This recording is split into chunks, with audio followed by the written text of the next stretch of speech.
का बादशाह ने सुंदर अवसर जाना और राजनगर पर आक्रमण कर दिया। राजनगर पर जब आक्रमण किया तो यहाँ राजनगर वीरों से खाली थी, राणा जी की हार आ गई और उस रोमी बादशाह ने अपना पहले का बेर राणा जी से चुकाया। आज राणा जी की जब युद्ध में हार हुई तो ये रोमी बादशाह राणा जी और मठे एक राजपुरोहित की लड़की सौंपा दी। इन दोनों का हरण करके अपने साथ रोम देश ले गया, समंदर पेली पार। अब ताराबाई रोवे रुधन करे। आज महारो दादा भाई भोना जी अगर यहाँ हो तो बादशाह की कई मजाल थी जो राजनगर पर आक्रमण कर देते। तो ताराबाई ने यहाँ से पत्र समाचार दिया, बना भाट के द्वारा पत्र भीलवाड़ में भिजवाया। भोना जी महाराज ने सब समाचार जो है भाट जी से पूछे, समाचार सुना। भोना जी महाराज को बड़ा दुख हुआ, बहुत भारी रण संग्राम हुआ भीलों और जो है भोना जी महाराज के बीच में। जय हो। भगवान ने देवनारायण भगवान का सुमन जब किया भोना जी महाराज ने तो काला गोरा भीरू जी पहन और भोना जी महाराज की विजय हुई भीलवाड़ के। यहाँ हमने कल कथा का विश्राम किया था, अब यहाँ से कथा को आगे बढ़ाते हैं। अपने पिता महारावत की घोड़ी बोर बछेरी जो भील ले आए थे, भीलों को रण में जीतकर भोना जी महाराज ने अपने पिता महारावत की घोड़ी बोर बछेरी और जितना भी धन खजाना था अपने साथ में लिया और यहाँ से नगाड़े कुंज किया और शीघ्र राजनगर की ओर प्रस्थान किया। जय हो। भीलों को समझा दिया, बोले मैं तुम्हें तुम्हारी गलती की क्षमा देता हूँ, पर तुम कल से ही राजनगर में हाजिरी भरना प्रारंभ करो। सभी भीलों को अपने भय से निर्भय किया और भोना जी महाराज राजनगर में पधारे। राजनगर में पधारे, जनाना बाग में जाकर के रजवाड़े में खबर करवाई।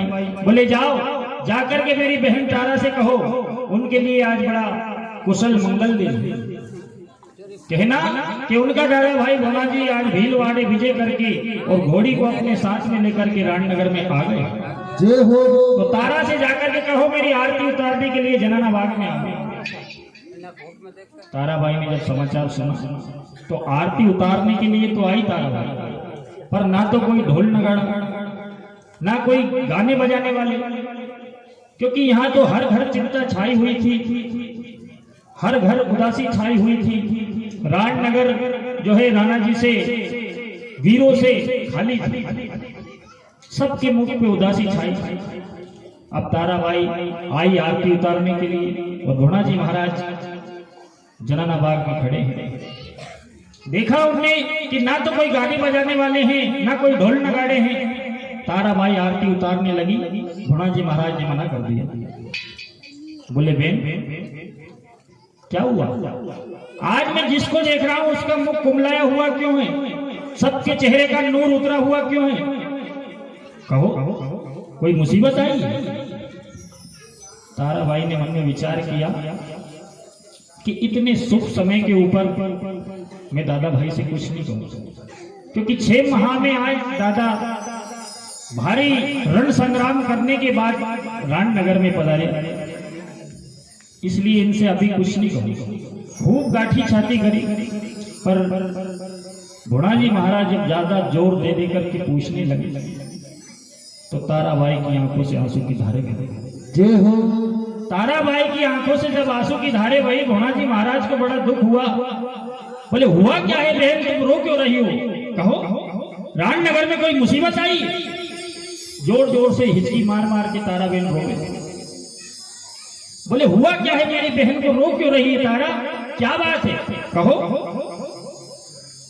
अब रोते हुए ताराबाई ने कहा, बोले दादा मैंने आपसे यही तो कहा था कि बेगा पधार जो रे भीलवाड़ से भोना जी बलधाम।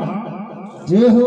राजनगर में आपसे दादा हर घड़ी हर पल है बहुत जरूरी काम। बोले बहन कहो तो सही, क्या मुसीबत आई है, हुआ क्या है, तुम रो क्यों रही हो। बोले दादा बहुत बुरा हुआ, कहीं जवाब देवे ताराबाई और कहीं भणोजी महाराज। सुने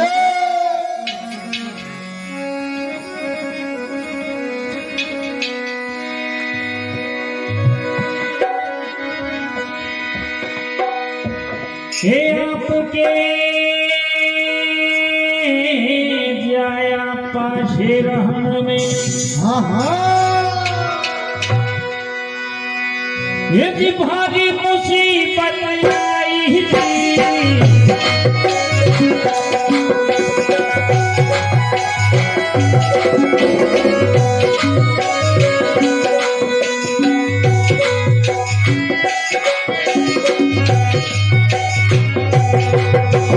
भारी मुसीबत आई थी ताके जाया बजे महल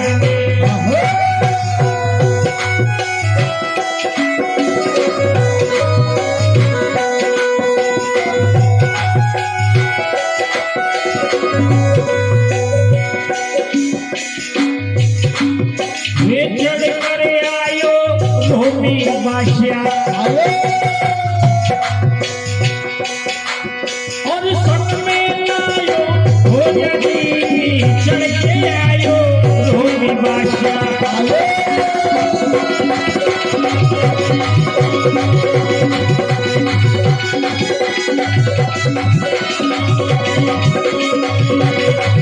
और लायो हो गया भारी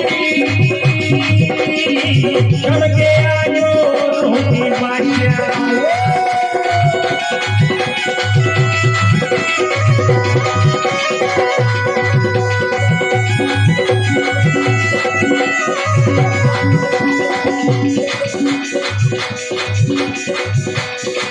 हर के लिए क्यों लड़का नाम ले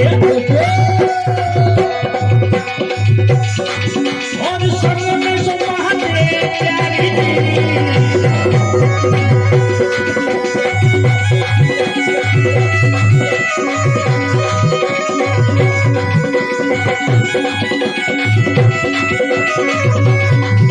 ये हर के लिए क्यों लड़का नाम ले हमें सोमने प्यारी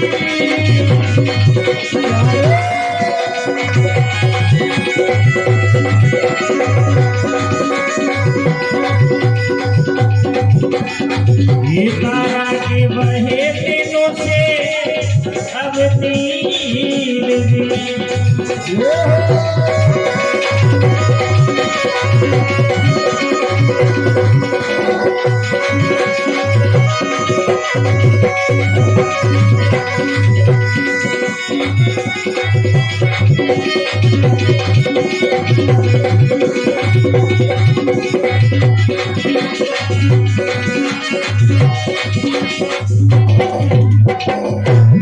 साचे दरबार की जय हो।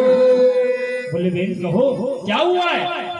बोले दादा आपके जाया पाशे रान में भारी मुसीबत आई आए चढ़ करके आयो रोमी बाशियो और संग में लायो खोजा भारी हर के ले गयो रणका राव ने और संग में ले गयो सोपा दे प्यारे ब्राह्मण की लड़की राजपुरोहित की लड़की सोपा दे बहन को अपने साथ रख करके ले गए।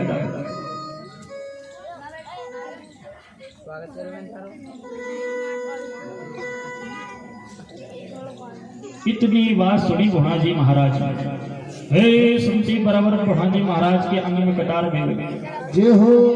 बोले बहन ये क्या समाचार दे रही है। बोले हाँ दादा ये सच बात। बोले बहन ये दुष्ट ने ये पेड़ कब का लिया और मेरे नी होते हुए उसने राजनगर पर आक्रमण कैसे कर दिया और इसने कब का बेर लिया। बोले दादा बस यही तो बात नहीं पता कि इसने बेर कब का लिया। अब इन दोनों बेचारों को क्या पता कि इस बादशाह ने ये बेर कब का लिया, क्योंकि जब राणा जी और रोमी बादशाह के आक्रमण हुआ था, युद्ध हुआ था, विवाद हुआ था, उस समय भोलाजी महाराज की और ताराबाई की 6 महीने की अवस्था थी।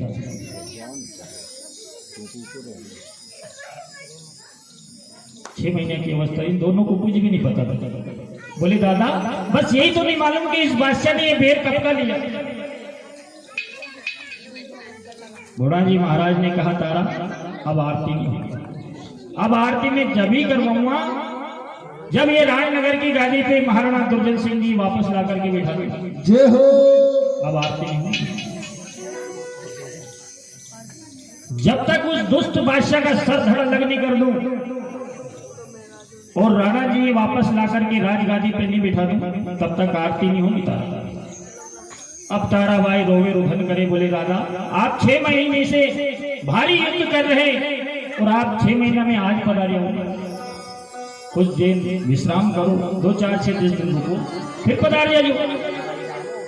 बोले नहीं भाई, एक बार जो मैंने प्रण कर लिया तो फिर चाहे प्राण चल जाएंगे पर मेरा प्रण नहीं जाएगा। जय हो। ताराबाई मन में विचार कर रही, मैंने आरती बराबर ऐसे समाचार क्यों दे दिए। आज मारो दादो भाई भोनो जी इतने दिनों के बाद भीलवाड़ से पधारिया और आरती बराबर घर में कदम नहीं रखा, उससे पहले ही वापस युद्ध के लिए तैयारी कर ली। बोले दादा आप पहले घर पधारो आराम करो, उसके बाद फिर पधार जाओ। और इतने बड़े समुद्र को पार करना मुझे थोड़ा असंभव लगे, क्योंकि ये रोम देश समुद्र पहले पार है। बोले तारा मैंने कह दिया कि एक बार जो मैंने प्रण कर लिया तो चाहे प्राण चल जाएंगे पर मेरा प्रण नहीं जाएगा। जय हो। जाओ बहन महल में जाओ और भगवान शिव जी का मंगल गाओ। कहीं जवाब देवे भोनो जी महाराज और कहीं बाई तारा। सुने।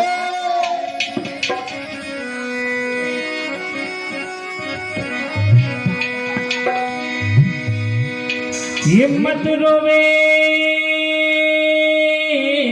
मत रुधन करे भाई, हाँ हाँ।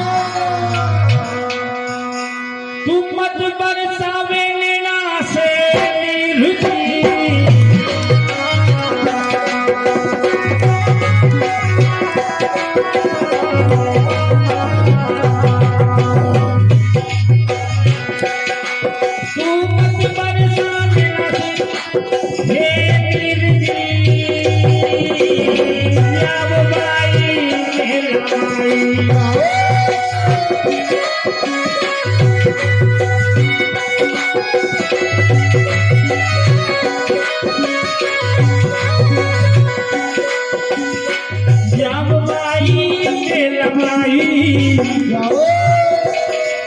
और शिव का मंगल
लक्ष्मण अवतार की जय हो। बोले भाई जाओ भाई तारा महिला के भाई और भगवान शिव जी का मंगल गाओ। हर के ले गयो मेरी रण का राव ने या होगी गजब की बात। जब तक उस बादशाह का सर धड़ लगनी कर दूंगा तुम्हें आके अपना मुख नहीं दिखूंगा भाई। हाँ। जाओ महल में जाओ और भगवान शिव जी का मंगल गीत गाओ। गाओ। बोले दादा मैं मान रही हूँ आपकी जरूर विजय होगी, पर आप इतने दिनों में पधारे महल में चले। बोले नहीं नहीं। तारा बाई को समझाकर भोणाजी महाराज ने महल में भेज दिया और भोणाजी महाराज रोम देश की तैयारी करे। आज भोणाजी महाराज ने अपने पिता महारावत की घोड़ी गौर बछेरी को संगारी। जय हो। घोड़ी गौर बछेरी के ऊपर झील पागला डाली और पिता महारावत की घोड़ी गौर बछेरी पे असवार हुए और यहाँ से प्रस्थान कर लगा। करे।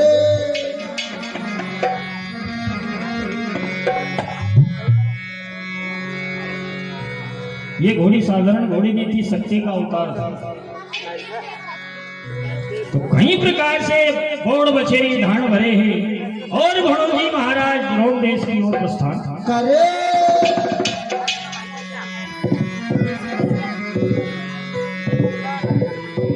जाली बछेरी अब धान भरती।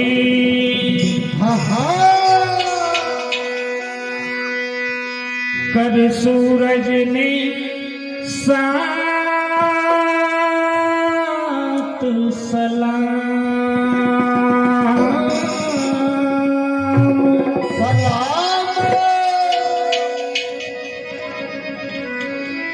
हे करड़ो राख जे पाव पाइडे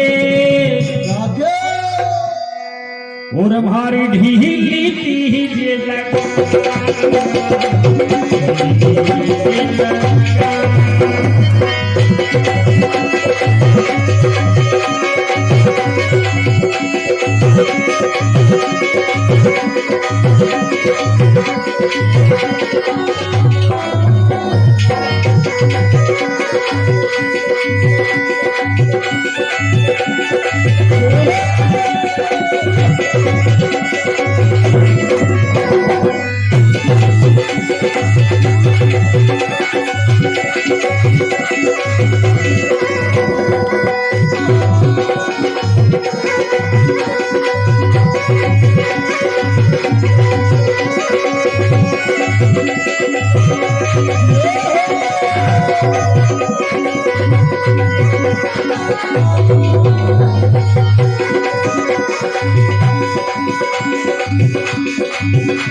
बछेरी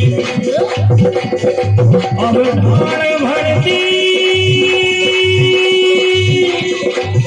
या पहली आती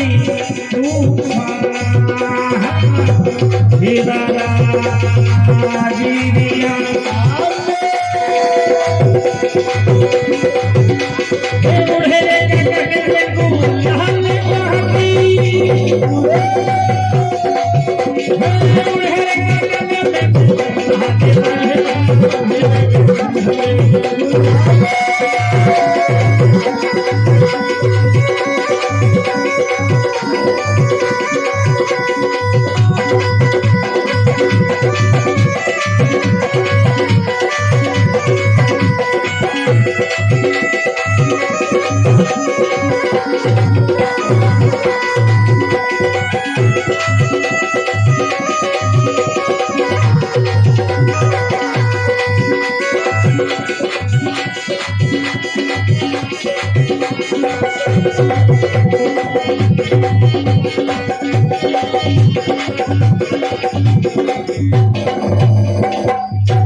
इस प्रकार से 40 बछेरी अब ढाण भरती कर